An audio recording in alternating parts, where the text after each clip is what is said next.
Thanks, Dick. Gentlemen, do we have any additions or deletions to our agenda? None. No, sir. Do we have a motion to accept the minutes from our November 5th meeting? So moved. Second. All in favor? Aye. Aye. Okay, it's going to be a scary night tonight, people, because Mr. Rudd has the first 4 items. So item number 1, manufacturer's tax exemption. Yes, this relates to AES Warrior Run. They're actually the only manufacturer that's now has to get an exemption. Everybody else doesn't pay the tax anymore. But anyway, it's in the state law, so you have it there. It's been investigated by our tax people, and we're recommending that you grant the exemption as provided for in the motion. Do we have a motion to accept item 1? So moved. Second. All in favor? Aye. Aye. Okay. Item number 2, property tax credit for fiscal year. This is kind of the annual. These are the nonprofits. State law allows you to grant certain exemptions for property tax to the various entities listed here. They request it. You all have granted it historically. So once again, we're recommending that you grant these exemptions to these organizations. This has been longstanding for most of them. Do we have a motion for item number 2? So moved. Second. All in favor? Aye. Keep it going, Bill. You're on a roll. All right, the next one, this is a quitclaim deed. Let me explain this briefly. This is the entity that actually owns the Cracker Barrel property. In doing the research for the one title company, there was a number of alleys that were closed back in 1961 and 1963 by your predecessors. And this is to kind of clear this up.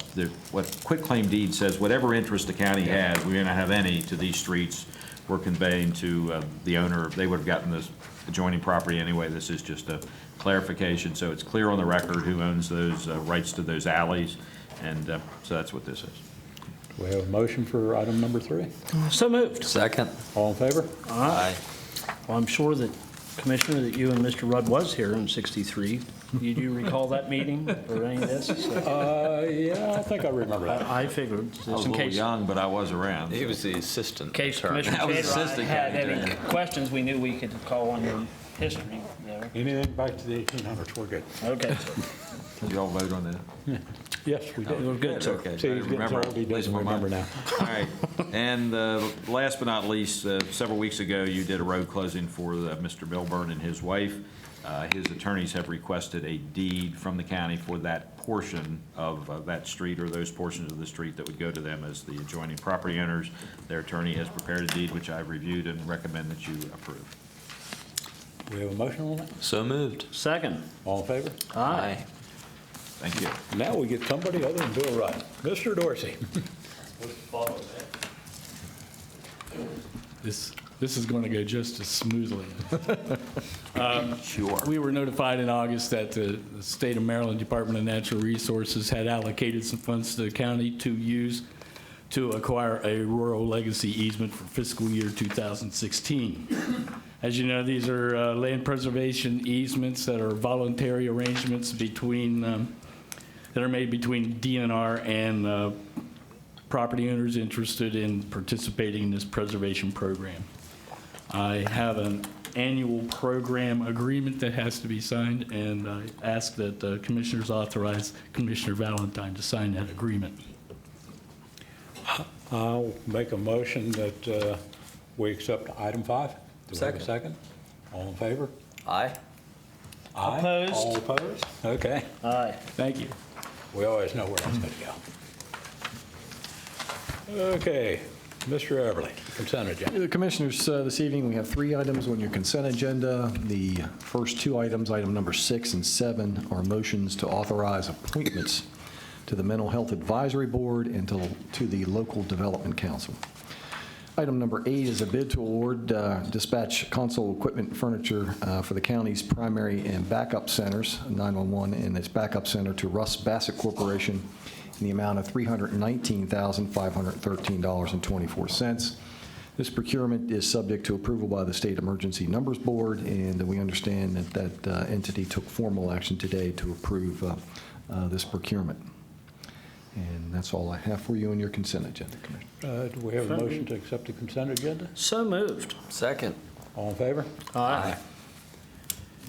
Okay, and Dave, you got something else? Commissioners, just one item. Allow me to be the first to publicly recognize and congratulate Commissioner Jacob Shade, who in December will be graduating again from the University of Maryland, this time with his master's degree.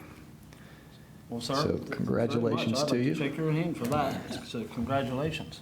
So if I'm in a better mood now that I don't have papers due every Sunday night at midnight, that's why. So, and your degree is in entrepreneurship and technology? Technology management, yeah. Awesome. Well, congratulations. Thanks. Yeah, that's Wonderful good news. achievement. Mr. Rudd, Just, haven't you said enough? well, I know, well, there's nobody else here. So, Monday, I did go to the state meeting of the County Attorneys Association down at Mako's headquarters. We used to meet with the administrators, but the administrators want to go off on their own, so that's fine. But anyway, we did have a meeting with the Attorney General Frosch and his staff. One of the topics was the body camera issue. There's Yes. public information issues Going to there. be huge. There is legislation going to be drafted, hopefully by Mako and MML, plus the Attorney General's office and the chiefs of police, and hopefully some other groups will participate, dealing with there's a lot of public information requests. Unlike dashboard cameras and so forth, where you don't have what's called an expectation of privacy, a lot of the body cameras may be in somebody's home, maybe people, you get a celebrity that's involved in some kind of a domestic case or something, then TMZ or one of these groups wants it, and there's all kinds of issues. So hopefully that'll be addressed, but you're probably going to hear more about that at Mako, and the delegation will certainly hear about it. So that was one of the big topics. We talked about a lot of other interesting legal issues that all the counties share. It's interesting how many, you got 24 counties, we all have the same issues, just in larger or smaller degrees. So anyway, it was a good meeting. Yeah, I know on the body cameras, what really caught everybody's eye, one state that already has them, they had somebody came in and demanded all the body camera tapes. I think their legal department spent something like 1,200 hours redacting stuff out of those tapes. And, yeah, it could be. Well, the other issue that comes, we do that with 911 tapes, believe it or not now. Every time there's a domestic violence case, we get a request for the 911 tapes, and we go through and listen to them.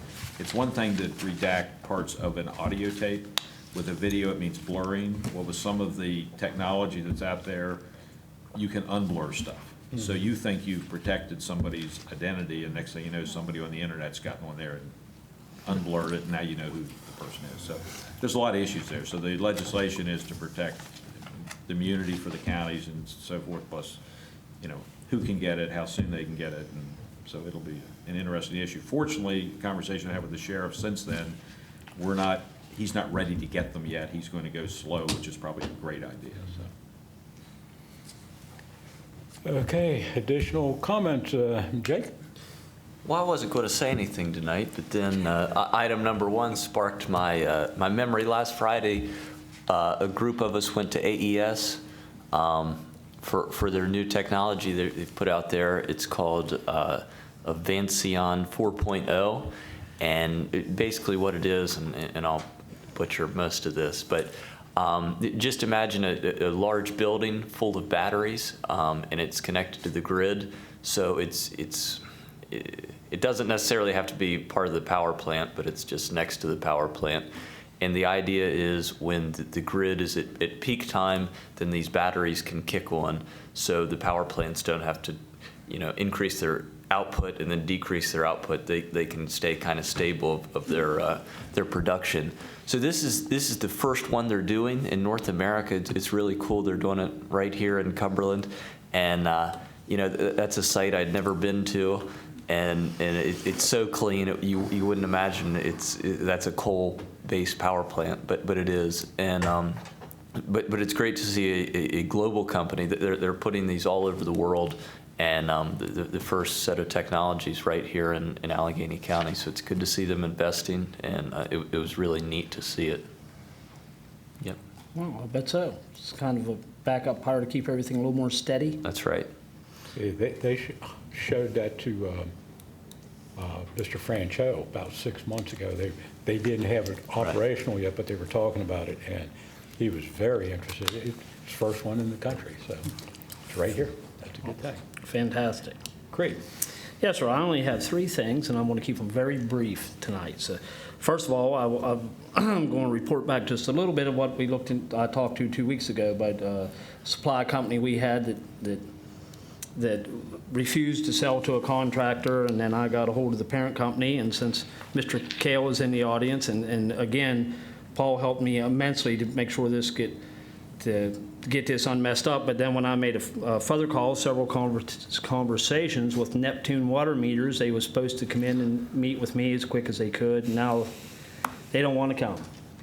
Yeah, they figure that it's just a bluff. They got Allegany County over the barrel, and they'll do as they'll please, and I'm here to inform both of you that we will be working diligently in the future to see that this never happens. So as this unfolds further, I will keep you more in the loop.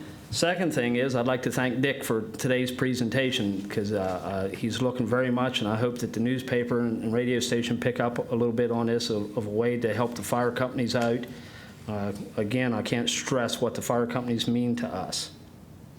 And I ain't going to say a lot more on that till Dick comes back with something a little more formal, because that is his life. So I know when he comes back and tells us something, that is the absolute gospel on that. The third thing is, since we will not see everyone next week, I want everyone to have a happy Thanksgiving. I wish them the very best. So try to do as well as they can and eat as much as they can. So thank you, Want to sir. have a weight gain contest? No, sir. Right now, I'm kind of on the other end of the scales.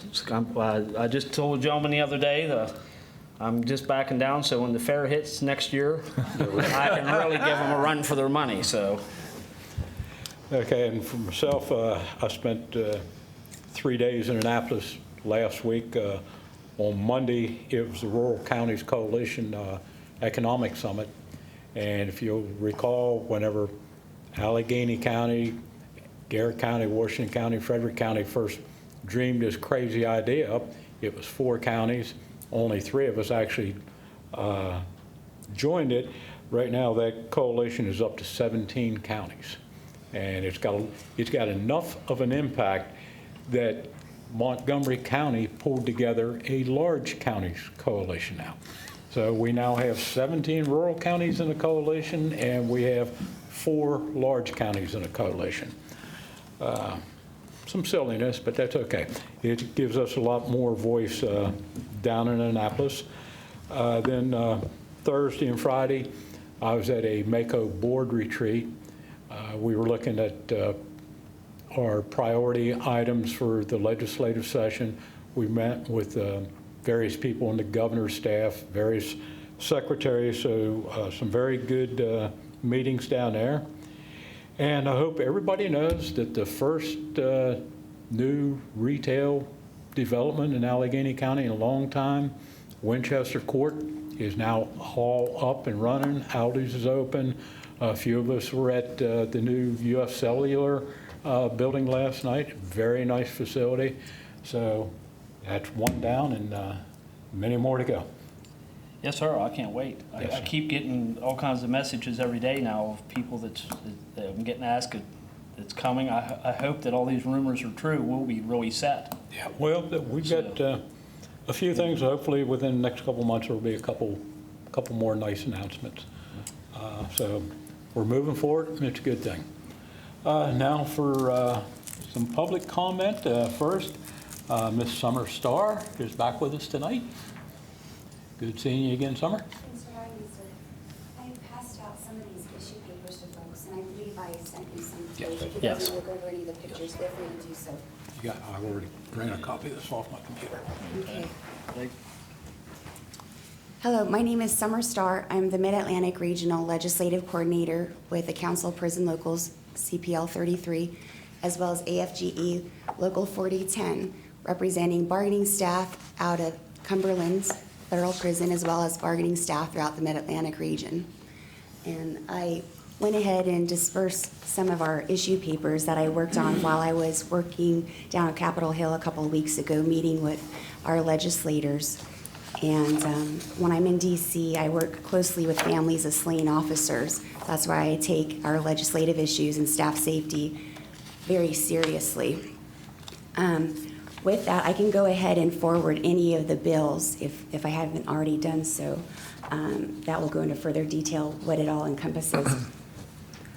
I just want to let you know, and again, I'm speaking on behalf of the union, not on the agency. I need to make that firm and clear. Essentially, I'm here this evening because myself and the elected board of union reps at Cumberland, as well as bargaining staff, are very upset. I wanted to bring to your attention that there was an officer who was assaulted this last Saturday evening, November 14th. He sustained first and second degree burns to his body when an inmate retaliated against him. According to video footage, the inmate boiled Vaseline and liquid for 8 minutes in the microwave, lured the officer into the cell, and threw this liquid, hot liquid, on the officer. So he's out indefinitely. And I do thank God, and we all do, that he is still with us, because that's not always the end. I spoke to the officer this evening. He's doing well. And I just want you folks to know that typically sound correctional techniques would call that the warden would give an order for a lockdown after there's a staff assault.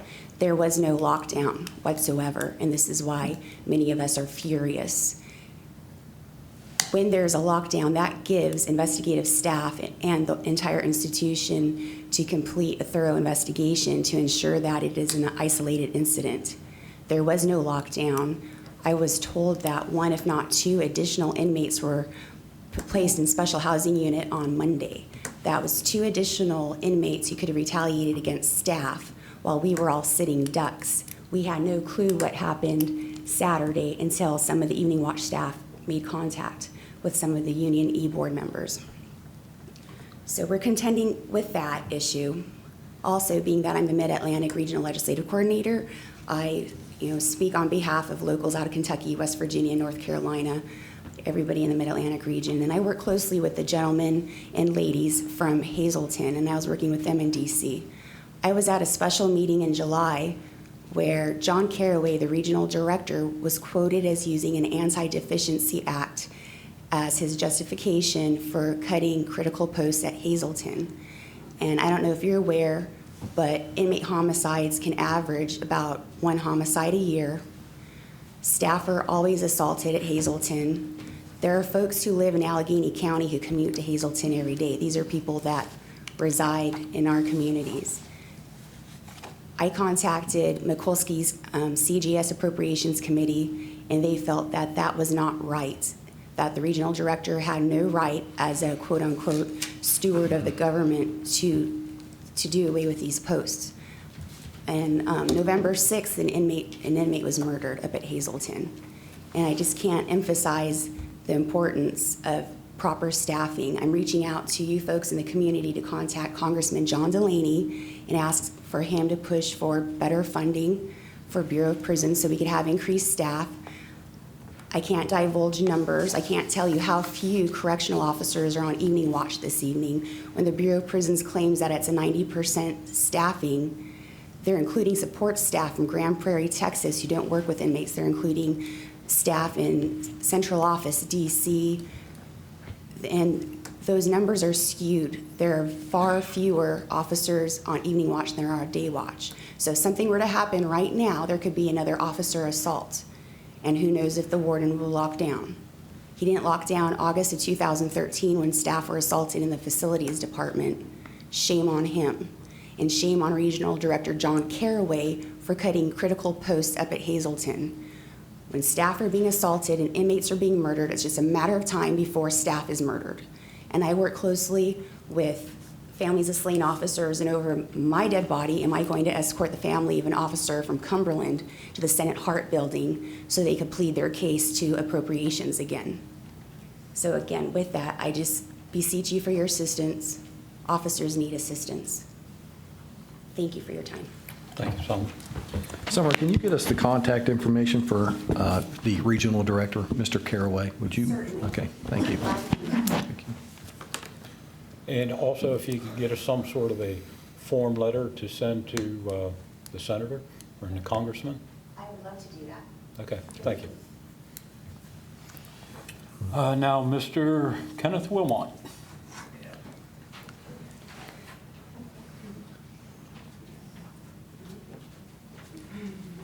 I'm Kenneth Wilmot, live at 513 Ford Avenue.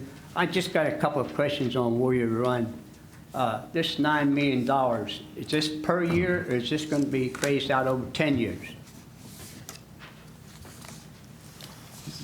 This is the 10-year phase. Yeah, it's a. So it'll be 900,000 per year. Well, it's a tax, they're getting an exemption. They're not being taxed on that. They're not getting anything from the government.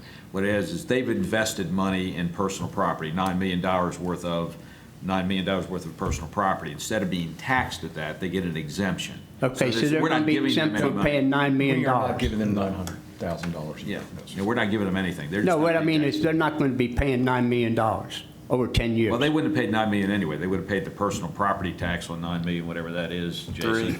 But we've exempt, what would it, whatever the tax rate on it? 2, 3. Very roughly, 20, I'm taking a stab here, $25,000. Yeah, so it's $25,000 in taxes that we're not going to get. They invested $9 million in their plant. Yes. Buying equipment. So- without this action by the commissioners, they would have been taxed at the county tax rate on that $9 million. Right. So they got an exemption. They're only paying on the first $50,000. So instead of paying $24,000 in taxes, they're paying maybe $1,000 in tax. They don't pay as much as I do. Well, that's on personal property. You don't get taxed on personal property, sir. Yeah. They're getting taxed on the But I equipment. mean, here we are, the poorest county in the state, and we're giving out tax credits right and left. I just don't understand it. But Mr. Wilmot, without this credit in place, they would not have an incentive to invest in that facility and to ensure that it is a state-of-the-art facility that we enjoy from a Fortune 200 company, which, by the way, not only employs 60 people locally, but our coal mining community, which is probably in the 250 to 300 range of direct jobs, probably also stimulates another 2,500 jobs. So it's a very, very important resource for us in the community. This is a very small investment that we can make to ensure that those jobs, those good-paying jobs, stay here. the whole thing in a nutshell is, Warrior Run is a type of electrical producer that produces a lot of air pollution. It produces thousands of tons of No, no, no, per year. no. Carbon dioxide, that's what they produce. Sulfur water vapor. sulfate is what No, they no, produce. no. Sulfur sulfate. They do by not. the It is a kilowatt clean hour. energy I got a plant. piece of paper at home that tells No, me. you're wrong. Well, they're Spot wrong on. then. But anyway, nobody gives me any tax credits. I own 11 pieces of property, I don't know it. But I don't think it's right that people like this You don't should be employ getting tax anybody either, do you, credits. sir? You employ anybody? Do I employ anybody? Yeah, I you got, employ I anybody. employ a guy to cut my grass because I Okay, can't cut yeah. it no more. Good. But everybody's leaving Allegany County like somebody stomped on it like an anthill. And it's because we're being taxed to death while other people are getting tax credits. That ain't right. Okay. Thank you, Mr. Build that tower. President, could I bring the attention of most people, I know you know it, most everybody know it, another economic tool went to work today in Allegheny County. Love's Truck Stop opened up today. Right. And Monday, on the 7th, the governor plans to be here to do a ribbon cutting at that facility about 3 o'clock in the afternoon. So just another step, another business coming to Allegheny County and opening up. And this is the very first Love's Truck Stop in the state of Maryland. Right. So that's why the governor's going to make an effort to be here. I do know there's another one scheduled or on the plan on the block down in Hagerstown, but this is the first one. And they're very glad to be here. Thank you. Thanks, Mark. Okay, our next public business meeting will be on Thursday, December the 3rd, at 5 p.m. in this room. There will be a group of us on November 30th. We're going to travel to Annapolis to have a meeting with Speaker of the House, Mr. Bush, working on some local issues. There will be press release on compost site schedule because of the holiday. And we hope to see you all back here in 2 weeks. Adjourned. Huh?